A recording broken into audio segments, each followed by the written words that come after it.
This is MykonosFan, and welcome to Learning to Love PlayStation. In today's episode, we'll be looking at not one, not two, but 3 whole titles to make up for how long it took me to finish this up. Today we look at the Crash Bandicoot platforming trilogy by Naughty Dog. Before it's even a thought in your mind, I'll cover Crash Team Racing and maybe Crash Bash another time. So, Crash Bandicoot. While it's not Naughty Dog's first title, it is the one that put them on the map. The series sold immensely well, and the character design to compete with Mario very respectably accomplished its task, with Crash becoming a sort of face for the PlayStation 1, despite never being such in any official capacity. Personally, I think the marketing campaign, the perfect mix of 90s edge, with just enough self-deprecation to not make it seem arrogant. Would you like to work here? I'm not housebroken. Of course, it's probably just because the games are good, but, you know. Crash stemmed from Naughty Dog co-founders Jason Rubin and Andy Gavin wanting to make a character action platforming title inspired by the likes of Mario, Sonic, and above all, Donkey Kong Country. The plot of Crash Bandicoot, which I discovered by letting the title screen linger, revolves around Dr. Neo Cortex experimenting on wildlife on some islands off the coast of Australia. Plants, animals, you name it. Cortex begins experimenting on a certain Bandicoot as his assistant, Dr. Inbrio, warns him that the machine isn't stable. Cortex presses ahead, but the machine malfunctions and Crash escapes, leaving his girlfriend Tana behind. That's honestly pretty weak, dude.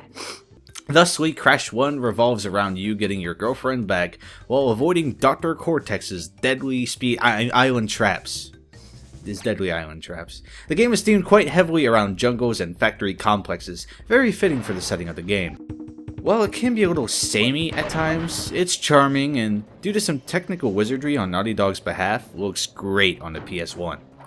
In the game, you'll run forward through 3D hallway obstacle courses, or more traditional 2D platforming excursions. Some levels include a healthy mix of both. I felt that the actual positioning of the obstacles felt mostly fair, but due to Crash's control, I found myself dying quite often, it not always feeling like my fault. This is a fair time to point out that while I played Crash 2 and 3 as a kid and got used to their control styles, Crash 1 is a game I never touched until now. Explaining game control to someone else is one of the most frustrating things because it requires a mastery of the English language I do not possess. So just please walk with me on this one. There's just something about his jumps that feel a little stilted. Like every time I need to make a precise jump, I find myself gingerly pressing the directional buttons due to not feeling any confidence. I find that I either underestimate jumps or just overshoot them entirely. Certain 3D platform placement doesn't help this matter. And there's also this oddity about making Crash run where it feels like he always moves a little more than I want him to. And combine that with under and overshooting jumps and I had a lot of deaths. I heard that Crash 1 was a difficult game, and I'm more willing to put the blame on the control than particularly cruel level design, though the game isn't afraid of putting you through your paces either. There are also some iconic levels where you run towards the camera to avoid a large obstacle such as a rolling ball, Indiana Jones style, and some where you auto-run through a level on a hog. While the former is pretty fun, the latter is largely trial and error and will cost you at least a few lives your first time around. The other aspect of Crash is the combat within the levels. There are some enemies you need to jump on, but there are some enemies you can use a spin attack, which is very satisfying to use. You get a cartoony gunshot sound effect every time, reinforcing some charming audio design within the title. Dispatching Cortex's evil experiments in this manner is probably my favorite thing about Crash 1. Speaking of Cortex's evil experiments, the baddest of the bad fill out the boss lineup in this game. While none are particularly noteworthy for their actual fight patterns, as characters, they all have very interesting designs. I'm particularly fond of Ripper-Roo, Pinstripe Potoroo. These characters kind of make me wish Crash 1 had went with its hand-drawn animated cutscenes. Crash Bandicoot! Play our game and tell your friends so we'll make lots of loot! Then again, maybe not. It all leads up to a final clash with Cortex, which is sort of challenging. It's not all that special either, to be honest. Beyond running through to the end of a stage, I'm sure you've noticed all those boxes around. Boxes can contain Wumpa Fruit, which can earn you extra lives, Aku masks, which grant you extra health points, and various head tokens of characters. Some take you to extra stages, but the Tana token, for example, lets you go to a bonus level where you can get more fruit and more lives, and save your game. Crash 1 was before more traditional save systems, so I can overlook the funky save thing. What I can't overlook is Tana being in the save area, which is accessible at the start of the game. Considering that our objective is to rescue her, and she's right there.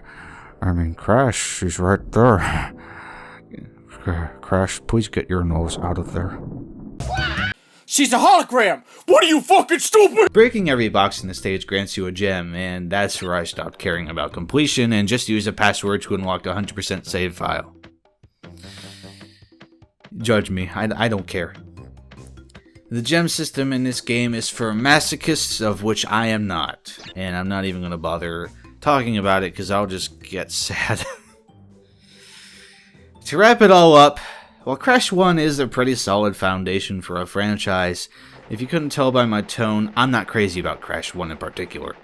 I really like some of what it's doing, but I can't trust Crash enough to really delve into the game, and gem collection is just too maddening to consider. But it all gets better very soon, a year after the first game was released.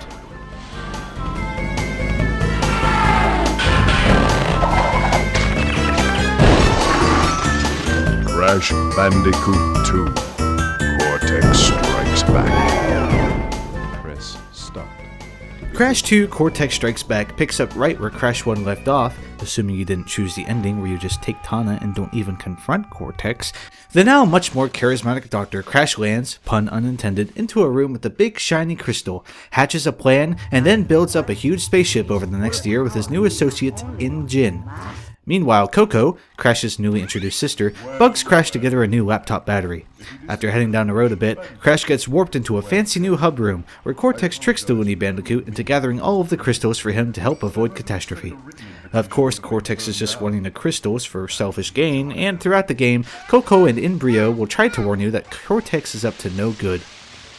But Crash is literally too absent-minded to realize or even care about the information being presented to him. In the end, Crash chases Cortex through space and trumps him. In the non-100% ending, Coco just points out that Cortex's huge spaceship is still in the sky, and in the 100% ending, Embryo helps you launch a laser to destroy the spaceship. It's still up there. Thanks to Cortex's newfound voice, the character is a lot more charming, and since he's checking in with you quite often, it helps to leave much more of an impression. Crash's 2 plot is just good, dumb fun. Plot aside, playing Crash 2 feels so much better. Crash's control just makes much more sense now and feels natural. Unlike the prior game, I feel like I can trust my movement and really get into the game. Some moves like the belly flop are just very fulfilling to perform at times. And while I didn't care enough to get 100% this time either, I had a great time going through the levels and had a lot less deaths this time around. His animations are also even more appealing this go-round, and alongside visuals and music that improve upon the established groundwork, Cortex Strikes Back is a very charming package. The game establishes the feel of the series and has plenty of memorable touches that help it stay with you even after turning off the game. It all starts with the hub rooms, which allow the game to convey a little more charm than Crash's one world map could. As far as the stages go, they still switch between 3D and 2D planes, but feel much more dynamic this time around. Rolling ball stages and animal riding sections return, and particularly in the latter's case, feel much more polished, fair, and fun to play. There are also sections where you maneuver through water on a rocket board, and a couple of stages where you use a jetpack to go through areas with no gravity. Those jetpack sections are probably the one area of the game that felt like it needed a little more time. The stage layout is fine, but the control isn't up to the high standard the rest of the game bolsters. That said, those only amount to about 2 of the game's 25 stages, and the rest are a set of obstacle courses with a very rewarding difficulty curve. A wonderful plus in this game is a more modern save system, with you only having to head back to the hub room to save your game, instead of going to a bonus level in stages. That said, bonus levels are back and are still a great way to score extra lives and round out your box completion total.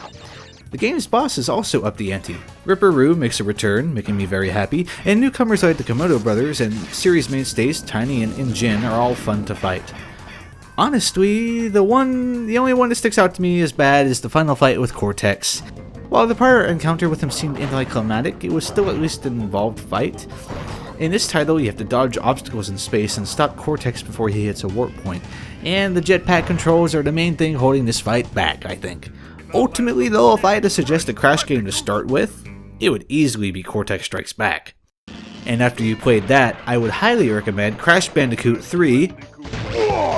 Warped again picks up right after Cortex Strikes Back, with Cortex's crash landing destroying an ancient tomb that sealed Uka Uka, the evil twin brother of Aku Aku.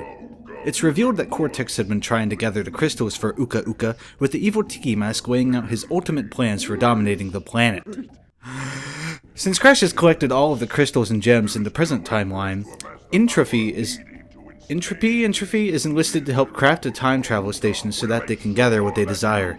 Back at the Bandicoot's home, our core cast has heard Uka Uka's laughter throughout the world, and quickly form a plan to halt Uka Uka in his airborne tracks, and within an instant they magically find their way to the time travel area. You wanna know how they got there? Well, you see, it's very complicated, and this area represents a much more simplified layout of the hub world from Crash 2. Instead of floors and floors of warp rooms, each connected node to the central platform has numbered buttons that you press, which take you to the individual stages. Time travel allows for a wonderful departure from the jungle and factory settings of the first two titles. Medieval romps, pyramid treks, American highways, biplanes in the sky, the Great Wall, it's all over the place. Yet it still all packs the Crash Bandicoot charm and essence. The control is top of the line for the Crash series, as you'd expect from the third title in the series. It's not quite as dramatic as the improvement from 1 to 2, and I'm having trouble pinpointing the exact improvements, but you just feel them. It's never felt better to just flow through these satisfyingly designed obstacle courses. Which is great timing, as in addition to the usual crystals and gems to collect, which are now so much easier than ever, Crash 3 also features a time trial mode, which will grant you different colored relics based on your performance. Another thing I really gotta point out, on the heads-up display, the game will tell you how many boxes there are in a level and how many you've collected. Finally.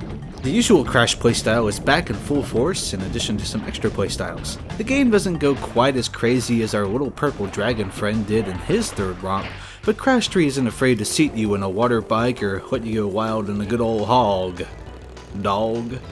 Thankfully, they all work pretty decently. I personally have some trouble with the biplanes, but when Gareth and I played this together, he handled it very well, so maybe I just suck.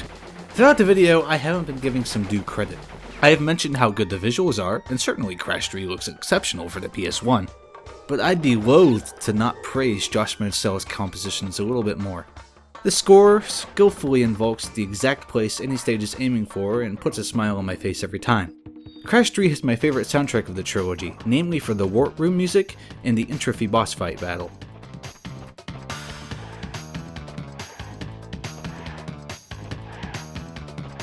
I've listened to the Warp Room music long enough that I should probably be certifiably insane, and I have no regrets. Touching on boss fights just a little bit, Warped nails them. Every encounter feels great and puts Crash 1's to shame. Even the final boss fight, which I had some issues with in the last two games, works thematically by ending the game back where it began, and is appropriately challenging on the base game's merits instead of the jetpack's controls. Frankly, the only disappointing thing about Warped is that there has never been another Crash platformer that has lived up to its masterclass design. We all know that Crash left home after Crash Team Racing, and while I've only sampled Twin Sanity from the post-Naughty Dog years, it told me everything I needed to know. There's a lot of glum attitudes out there about the future of the now dormant Crash franchise, but I have high hopes. Sony has been firing on all cylinders for the last 2 years, and has been teasing Crash imagery for years. Maybe Crash won't come home to Naughty Dog, but I suspect that Sony and Activision are working out something special for this dim-witted marsupial. He deserves it too. This has been MykonosFan, and thank you very much for watching this episode of Learning to Love PlayStation. I'll be looking at Vib Ribbon next, and then pondering if I want to stay on the PS1 with a spoopy Silent Hill to celebrate October, or if I should just go ahead and start playing some of my PS2 games that I have been dying to play. Until then, let me know some of your favorite PlayStation 1 titles. I enjoy reading and responding to your comments, and appreciate anyone who has been watching. Peace out.